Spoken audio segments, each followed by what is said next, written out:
Hello YouTube, it is your boy B3. Back with another movie reaction review.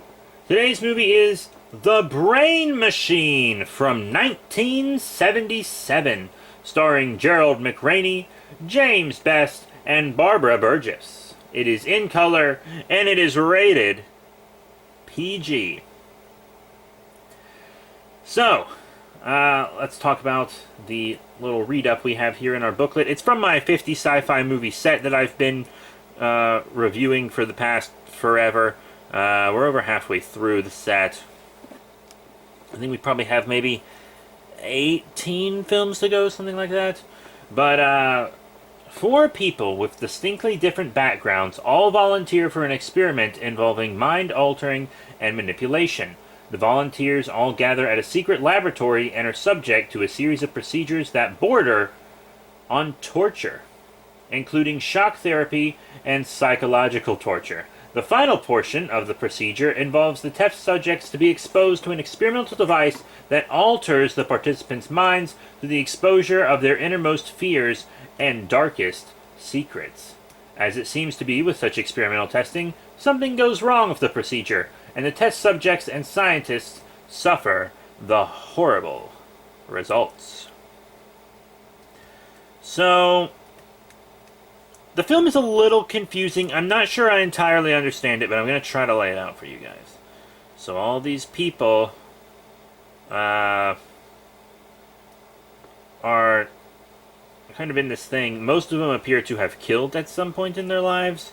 And I think the government has interest in that because, big spoiler, well, I mean, you can tell at the beginning of the film. It's very obvious.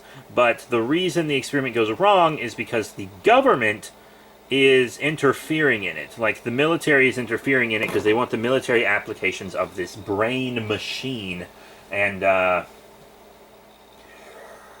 really goes off the rails.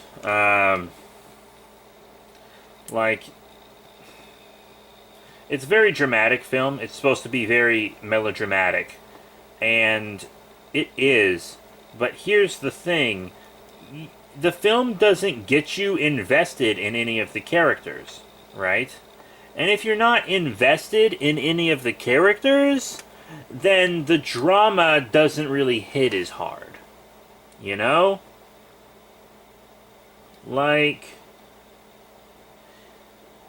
it just doesn't hit as hard because you don't care about those characters.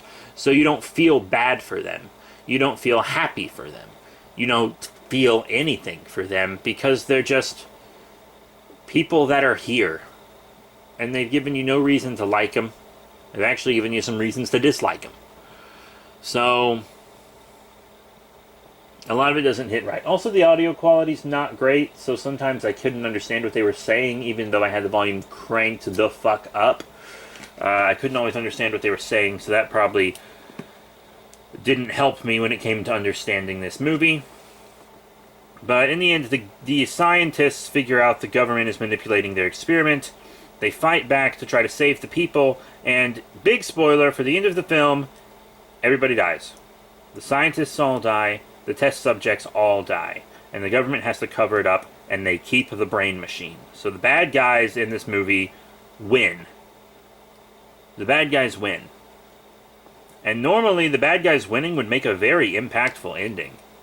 But in this movie, like, it's got a little kick, but not much. Because, like, the only character I think they made me really like was the head scientist. He kind of looks like a discount Mel Gibson, but, you know, without all the Nazi stuff. So there's, like, he dies in the end of the rest of them, and, like, the room explodes at some point that they're all trapped in. And it just happens so fast, and you actually watch them die on a computer screen in another room. So you're not actually technically there for their deaths. And that took a lot of the impact away from it. The one character I cared about, he died, but it wasn't in a way that was really impactful. I think because all it was some lights started flashing in the room, and then it cut to stock footage of like an explosion. And I think if their deaths would have been a little more personal and intimate, like some of the others, that might have been good. A woman hangs herself. The first victim is the woman who hangs herself. And she does it off screen. So, like, they just cut back to the room and it's like, she hung herself. Oh, here's her body. But we don't get to see it. So, that could have actually been a pretty harrowing scene. Because, like, she just gave this big confession beforehand about, like, I think it's talking about abortion. Like, she had an abortion and feels guilty about it. But because he just kept saying kill her baby, but she doesn't say she had the baby. So I'm assuming it was an abortion.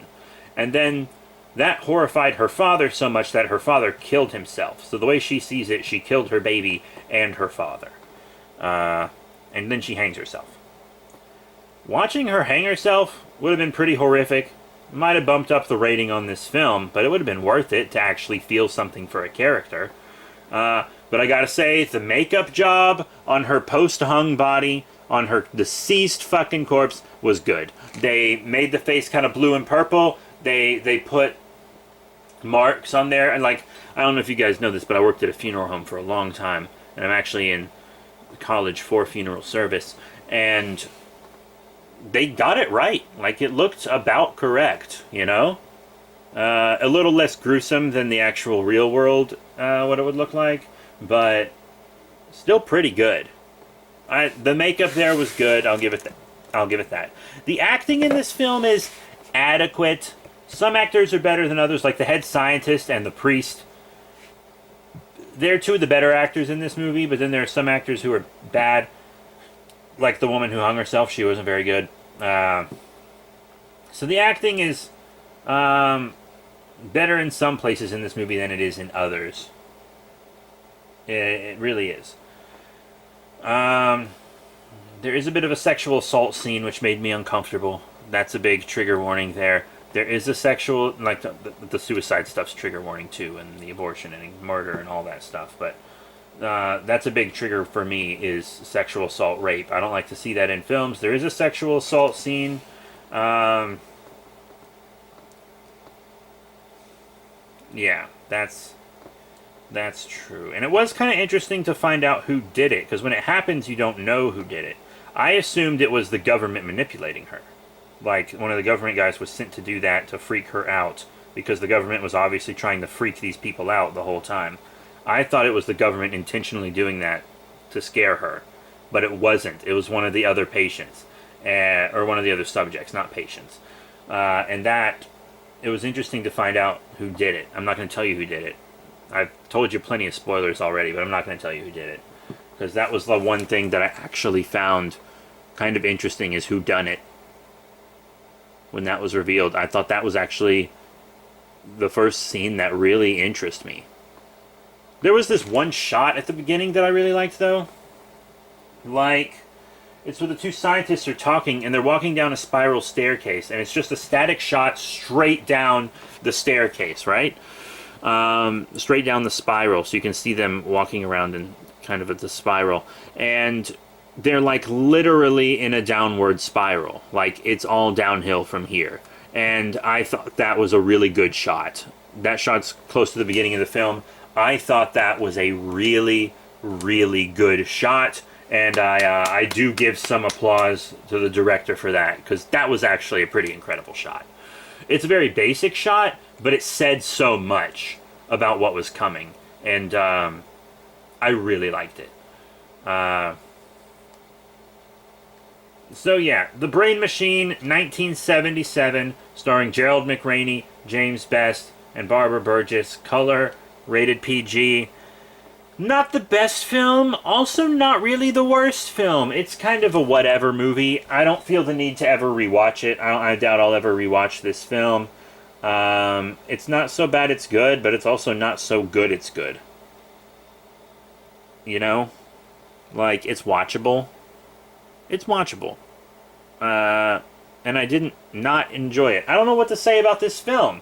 Like, it it kept me watching.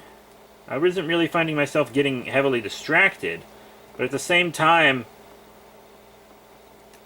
it just could have been way better. Like, this could have actually been, with a higher budget, maybe. I think this could have been a pretty cool film. I think this could have been a really cool film. With the computer going rogue and kind of getting a mind of its own and trapping people inside. You know, this could have been a really cool film, but I don't think it had the budget, and there might have been a little ineptitude in there as well. This could have been a great film, but it just wasn't. So that's it. Thank you all very much for your support. Remember to rate, comment, and subscribe. Check out all the cool links in the description below. Facebook, Twitter, etc. The next movie, I don't know what it'll be. I'm going to try to watch some more killery, slashery stuff in the future. Earlier I said the first, like, a while ago I reviewed Hatchet and 2 Hellraisers, and I was like, these are the first slasher films I've done. I completely forgot I did the original Child's Play forever ago. Like 2 years ago, maybe. A year or two, yeah. Maybe a year and a half. I did Child's Play. And I also don't really consider Hellraiser very slashery, to be completely honest. At least not the first 2 that I've already reviewed. But I did review Hatchet, which is 100% slasher. If you want to see more slasher, let me know. If you want to see more monster, let me know. I'm even willing to do ghosts. I don't really like ghost movies, but there are a lot of ghost found footage films, and I'm addicted to found footage films, so I might have to watch some ghost movies. But that's it. Thank you all once again for your support, and I'll see you all next time.